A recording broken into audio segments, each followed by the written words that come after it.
Well, hey everyone, welcome to Student Night this evening. As Ben said, we're happy that you're here. Tonight we're going to start a new series called Overwhelmed. And when I think of being overwhelmed, I'm reminded of a song that came out, when I was in high school. And it's by Carrie Underwood, and we probably know it's called Jesus Take the Wheel, right? And the song is based on a true story when she's driving with her kid in the back in the car seat, and it's an icy road, and she loses control of the vehicle, and she, as the song says, puts her hands up in the air and says, Jesus, take the wheel. And that to me is one of the best images in my mind of what it means to be overwhelmed. You're out of control. Literally, things are not in your control. You're throwing your hands up in the air in surrender and saying, Jesus, it's you. Jesus, take the wheel. And this word overwhelmed, I looked into it because I'm like, you can be overwhelmed. You can be underwhelmed. Can you just be whelmed? Like, I just feel whelmed right now, right? Like, so. And so, of course, I went on Google and did my research, which is just the first page of Google, the first link. And I was like, where does this word come from? Because it's one of those words that you don't really think about. And it turns out that the word whelmed is exactly the same thing as the word overwhelmed. Just over the years, it's been used in the same way. In fact, we could have called this series Whelmed, but that'd just be weird. What the word means, it's an Old English word that was in reference mainly to ships when they would be like whelmed by the waves or like tipped over, turned over. When you would whelm something, you would turn it over, you would flip it. You would move it beyond its ability to maintain control. And over the years, people just really wanted to emphasize and say, I'm overwhelmed. I'm so whelmed that I'm overwhelmed. And so this series is going to look at how we can deal with being overwhelmed. And the series is going to focus in the next few weeks on topics like anxiety, depression, and we'll get into more detail about what Jesus says about it and how our perspective as Christians should be on it. But tonight, it's more of an introductory message of just looking at what it means to be under duress, what it means to just say, Jesus, take the wheel, right? Put your hands up in the air and say, Jesus, it is yours. And I imagine we've all found ourselves in a very similar situation where we felt like we were going to be whelmed, right? When we felt like the waves were just going to roll us over, where we didn't know where to go, we didn't know how to act, and we were looking for an answer. And tonight, if you have your scriptures, open up with me to Psalm 130. That's going to be our text for this evening, Psalm 130. And we're going to look at it's called a Psalm of Ascents. And this is most likely David here, who is crying out to God, and we'll see how he responds to feeling overwhelmed. One thing about David, before we really jump into it, is King David was an artist king. King David was a man of emotions. He was a warrior, but he wasn't afraid to cry. He was tough, but he was also vulnerable when he needed to be. And we see here, even from verse 1 of Psalm 130, it says, out of the depths I cry to you, O Lord. Out of the depths I cry to you. You see, David didn't ignore the situation. David didn't deny the feeling. He didn't deny where he was. For example, sometimes we treat our emotions or what we're feeling and we try to minimize it or try to ignore like it's not there. And I have a picture that summarizes how we act sometimes when things just aren't going our way, right? Everything's burning around us and we're just sitting down saying, this is fine, I'm okay. I smell smoke and there's a fire and I'm having a tough time and gosh, I wish, something would change in my life, but I'm okay, I'm fine. And truth be told, it's not. And that's okay. It's okay to not be okay. And David knew that. David says, I'm crying out to you, God. He's the king of Israel. And he's turning to the King of Kings and releasing and expressing his emotion. Whether it was confessing, mourning, or having joy before God, David was raw in his emotion. If you remember, he was so joyful at one point that he was dancing in the streets. Other people are saying that you're making a fool of yourself, but he's saying, how could I not dance? How could I not express myself before God? I'm full of joy right now. And then on the other extreme, when his son Absalom died, it says that he went up to the city gates and he stood and he cried out, oh, Absalom, my son, were it to be me that would die in your place. I mean, just immense grief. When he sinned with Bathsheba, he came before God and he cried out to God and he poured himself out to God and he was raw and he knew how to express his emotion in a healthy way before God. Because you see, emotions are a part of us. They just are. God created emotion. Emotion is used in Scripture to convey how God is feeling. Anger, wrath. Jesus wept. It's a part of our human experience. Oftentimes we try to keep it in a separate part of our lives, but we have to remember that, as someone said in the book, they said emotions are the language of the soul. It's an expression that comes out from within us. And emotions can deepen our relationship with God and with those around us as well. And yes, even the hard emotions. Even the ones that are grief-ridden and the ones that are hard to express. King David didn't shy away from that. He didn't deny the feelings. He said, it's a part of me. I'm going to learn how to express them to God. And he did so in a way that wasn't unhealthy. You see, here's an unhealthy way to deal with emotions, is to bottle them up inside. I have a running joke with a close friend of mine.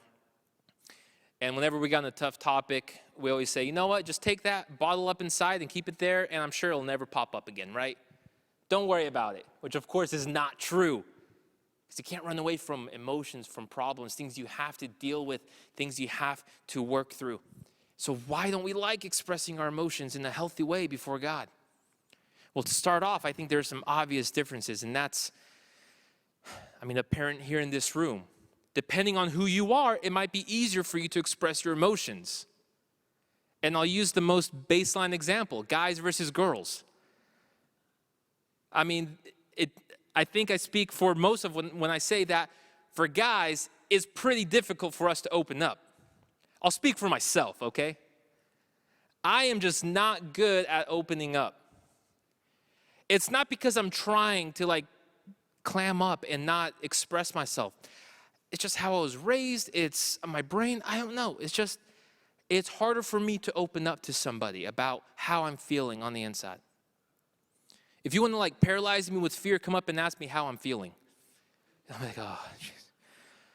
And the two cogs in my mind will start creaking in panic mode and okay, how am I feeling? I'd rather explain to you the history of the fall of Constantinople or something, right? Than try to explain how I'm feeling. Because to me, it's just more difficult to express those things. And not for all guys, but in general. For girls, it might be the other way. In general. But I think the number one reason why we don't express is because we don't want to look weak or vulnerable. We don't want to admit that there's a chink in our armor. We don't want to admit that there's a problem with how we've been living, with how we've been handling our problems and our emotions. King David certainly wasn't afraid of that. If anyone knew about armor and if anyone knew about how to be strong, it was him. And he knew that this wasn't weakness. He knew that this was actually strength. It's uncomfortable to share. I see sometimes it's even uncomfortable before God, because if we're not used to expressing it in a healthy way, maybe even before others, before God, we might just use those same words like, oh, God, thank you for today, and everything's going good. And it's like talking to a classmate when they ask you how you're doing. You're like, good, good, good, good, good. I pray before God, God, it's good, good, good, good, good, good. It's fine. Everything's good. And God knows the true state of our emotion. But when we express it, it's not for God to know, but it's for us to understand ourselves a little bit better. It's for us to work through where we are in our state. And King David is a good example of this again, right? In his experience as a shepherd, as a warrior, as a king, as a father, as a husband, he grew to know how to express his emotions in a healthy way before God. King Saul is the other extreme. A man who was full of emotion, but it led to his detriment. King Saul, who came before him, let emotion cloud his judgment, cloud his logic. He wanted, when he first met David, saying, oh, this guy's great, I love him. A few chapters later, he wants to kill him. A few chapters later, he's remorseful. He doesn't know what he wants to do. At one point, he throws a spear towards his son. And even later on in life, tragically, he goes to a witch to try to speak with the dead, because his emotions were so overwhelming that he chose unhealthy outlets. Whereas David chose a healthy way. He didn't deny it. He didn't deny his situation. He didn't sugarcoat it. He said, God, I'm crying out here to you from the depths. I'm not in a good place right now, God. And I'm being real. And Lord, from the depths, I'm crying out to you. Don't deny the feeling, but cry out to God from where you are. It's not about being driven by emotion. It's about expressing your emotion to God so that you can surrender to the Holy Spirit and allow him to work on you. That's the difference between a David and a Saul. In verse 2, David continues and he says, O Lord, hear my voice. Let your ears be attentive to the voice of my pleas for mercy. We see that David's continuing to talk to God. And he's praying to God. And he's not being silent with his prayer. Don't silence your prayer to God. And he's being very specific too. He said, don't ignore God, my what? My pleas for mercy. He knows that in the state he's in the situation he's in, he doesn't deserve what he's asking from God. But he's asking for mercy. Mercy is receiving something that you don't deserve.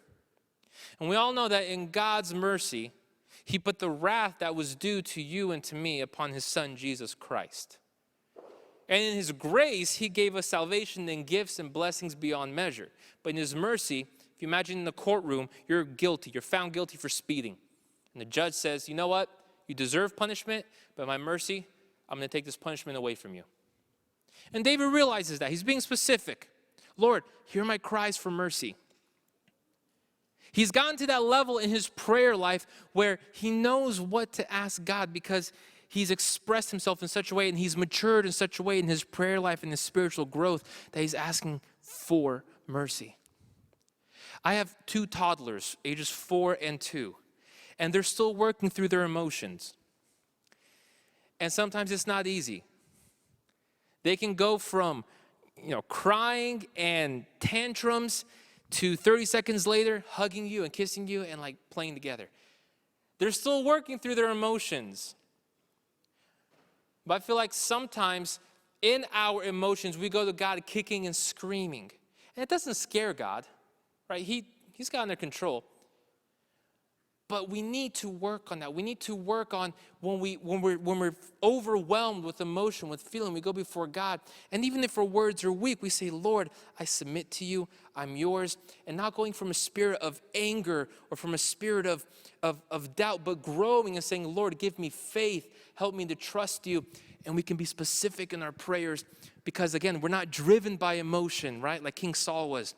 But instead, we take the emotion because it's a part of us. We say, I'm crying out from the depths to you, God. And in your mercy, hear me out, Lord. Hear me out because I'm coming to you. Don't be silent in your prayers to God, but develop a discipline of communicating clearly with God. Those of you who like to talk a lot, you know that talking it out helps. You know that talking about what you're going through helps you think through the process. And that's how it is with God. God already knows what's going on inside your life. God knows what's going on inside mine. But when those words leave your mouth, when you express it, sometimes even just saying it out loud, the Spirit says, see, there's your answer. You know what it is, but you just need to say it to me. You need to speak it out and come in prayer. And just face the reality. Don't silence your prayers. In verse 3, David continues and he says, if you, O Lord, should mark iniquities, O Lord, who could stand? But with you there is forgiveness, that you may be feared. So David is going from a place where he's real with himself. He's real with his situation. And then he puts it in perspective before God. Don't ignore the perspective. Don't forget who you are and who God is. Because he puts the problem into perspective and he says, Lord, I look at you and you're holy. And if anyone tries to make themselves holy before you, who can stand against you, God? Nobody can. And in this case,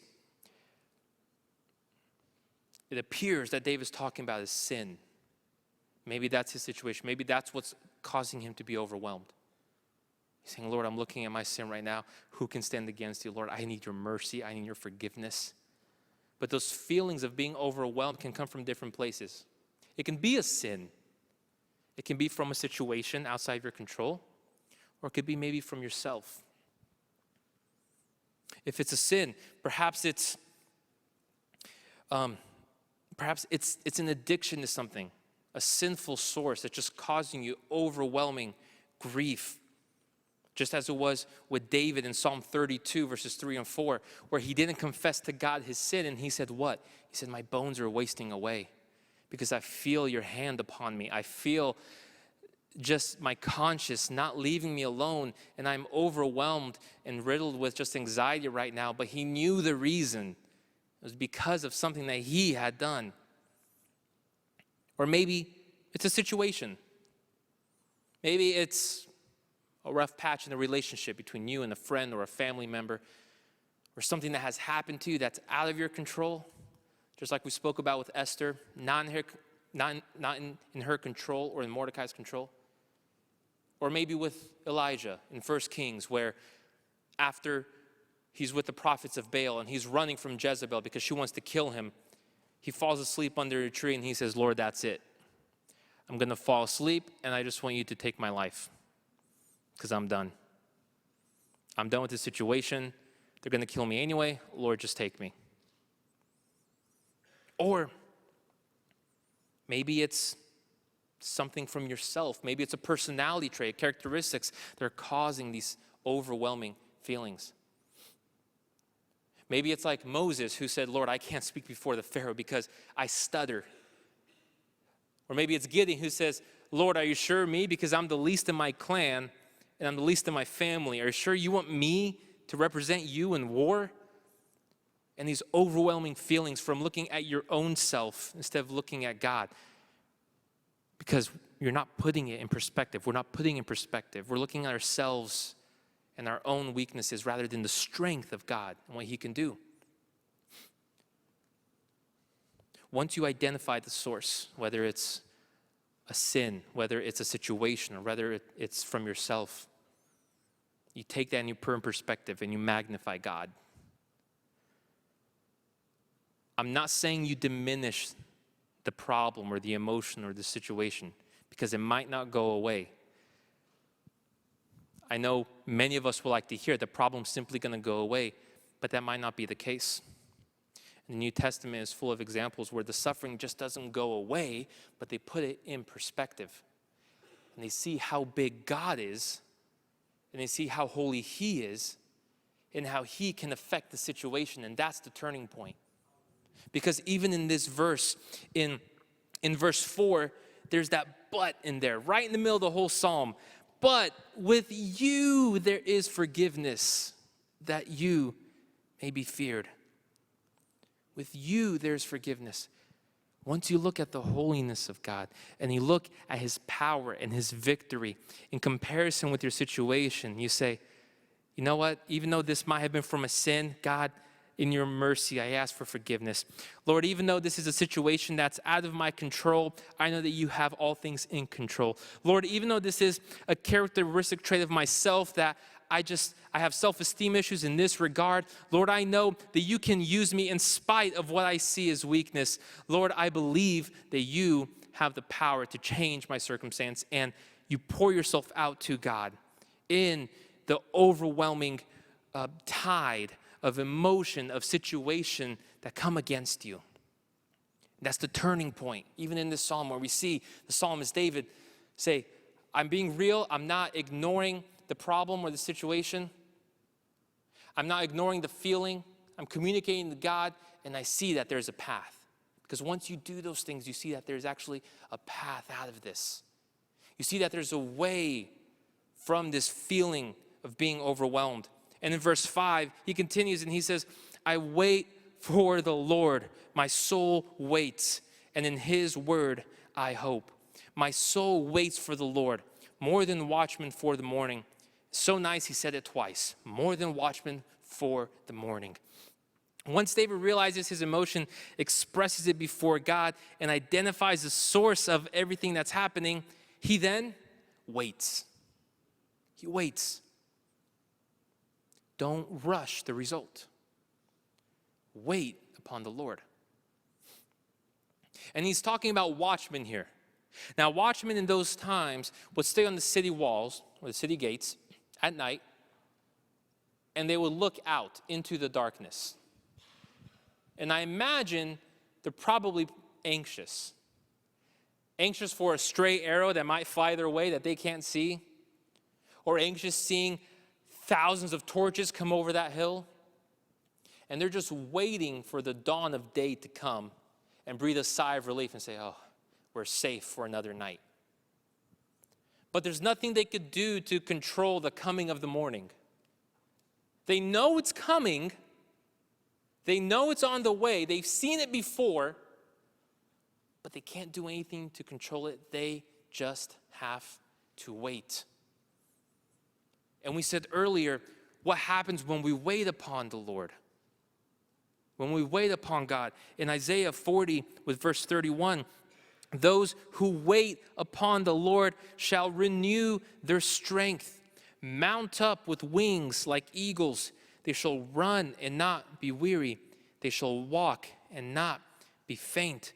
God in his grace will provide power, strength, courage, deliverance, ambition, endurance during those times of feeling overwhelmed. We just have to wait. We know it's coming. We've seen it before. We just don't know when. Maybe you lose track of time in the night. Maybe you don't know what time it is and you're saying it feels like it's been dark forever. But night is the darkest right before dawn. And when you see those rays of light come up, you know that morning is here. It's the same when we wait upon the Lord. Sometimes we don't know when it's going to come. But we know it's going to come. Sooner or later, he will provide a way. He may not take us out of the suffering, but he'll be with us through it. He'll help us to manage those emotions and to use them in a way that honors him. Just as Paul said, he said, in your anger, do not sin. There's going to be times when you're angry, but in that, ask for wisdom and say, Lord, it's nighttime right now. Lord, I'm losing a little patience, but give me faith to wait for the dawn, to wait for the morning.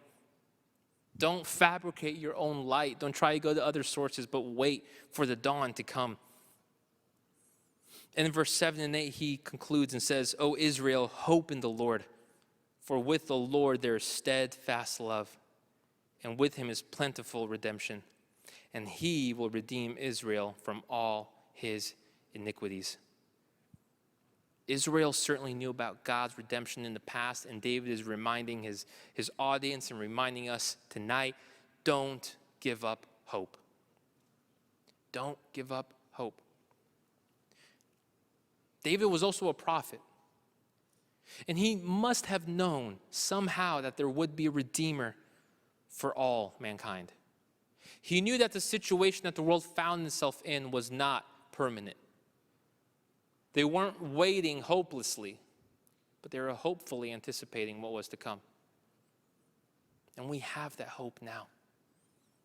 We have that hope in one man, in one person, none other than the Son of God himself, Jesus Christ.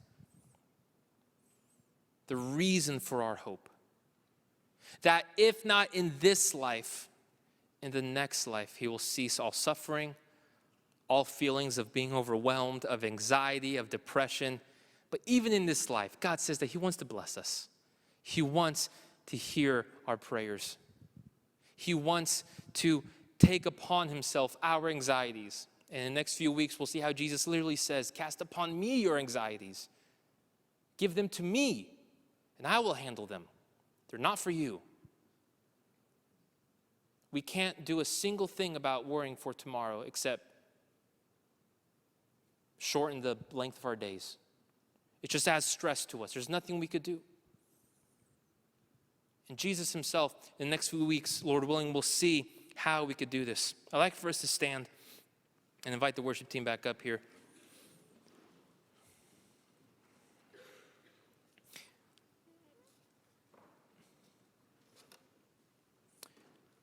Don't deny the feeling. Don't silence the prayer. Don't ignore the perspective. Don't rush the results. And most importantly, don't give up hope. You know, this reminds me of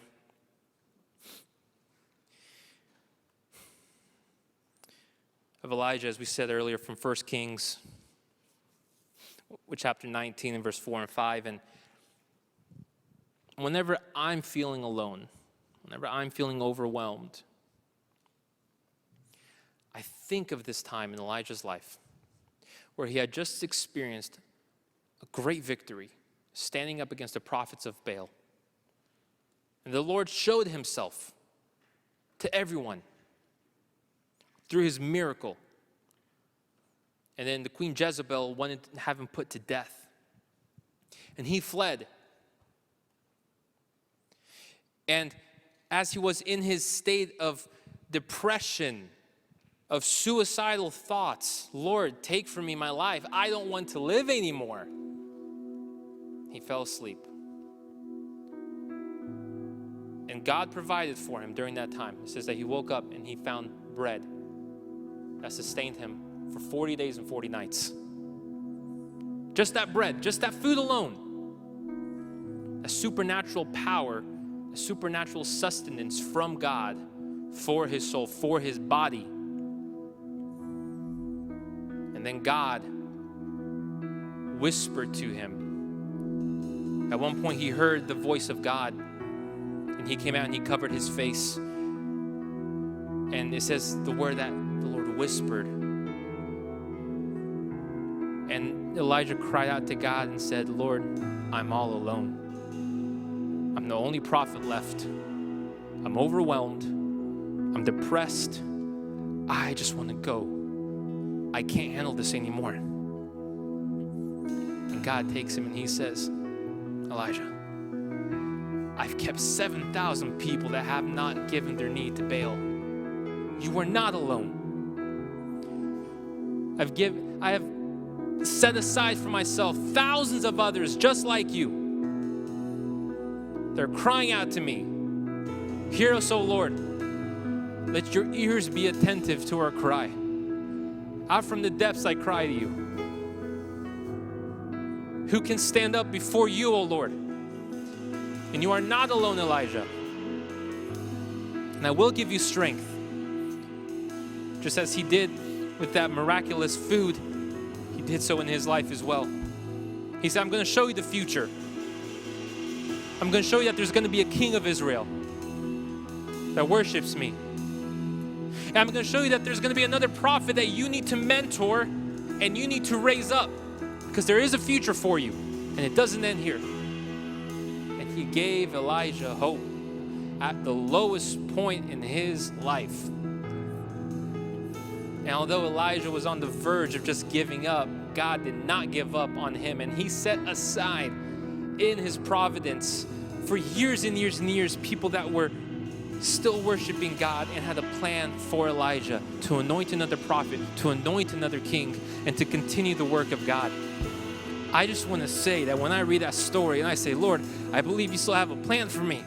God, I believe that I'm still not alone. God, I believe that I can't see 2 feet in front of me because I'm sleeping underneath this tree, or I'm in a cave and I'm hiding my face. But you say to me, I got you. I have a future for you. I have a plan for you. Through all of your emotion, through all your feelings of being overwhelmed, of feeling tossed to and fro by the waves of the water, by the winds of the storm, I have a plan for you. My friends, isn't that great news? The God has a plan for each and every one of us. And it starts in the person of Jesus Christ. The psalmist says, Lord, lead me to the rock that is higher than I. And in the King James Version, it just says wonderfully, when my heart is overwhelmed, lead me to the rock that is higher than I. It's talking about Jesus. Jesus is the rock that is higher than us. He is the high place. He is the strong tower. He is our place of refuge. And when your heart is feeling overwhelmed, you say, God, lead me to that place. That's where it starts. If you've never experienced that before, if you've never been on that rock that is higher than the waves of this world, that call is for you. That invitation is for you in this evening. Say, Lord, I want to be on that rock. Lord, I want to be in your will and in your plan. And if you have feelings of anxiety, of depression, of feeling overwhelmed, say, God, just lead me to that rock. My heart is overwhelmed. You're not alone. You're not alone. There's thousands like us. There's thousands who think we're alone, and that's the greatest plan of the enemy, is to think that you are alone and nobody else is struggling. Oh, I'm struggling too. Oh yes, I have my things that I'm working on. I have things that I'm bringing before God, and I'm struggling too in my own ways. We all are. We all have situations, we all have emotions we have to work through, but by the grace of God and by His mercy, we can see another day, amen? We can trust in the Lord and hope in the Lord that He will provide a way. Let's take these next few minutes to look at ourselves, be honest with our feelings, with our emotions in a godly way, express them to God, identify the source, trust in the Lord, and don't give up hope. Amen.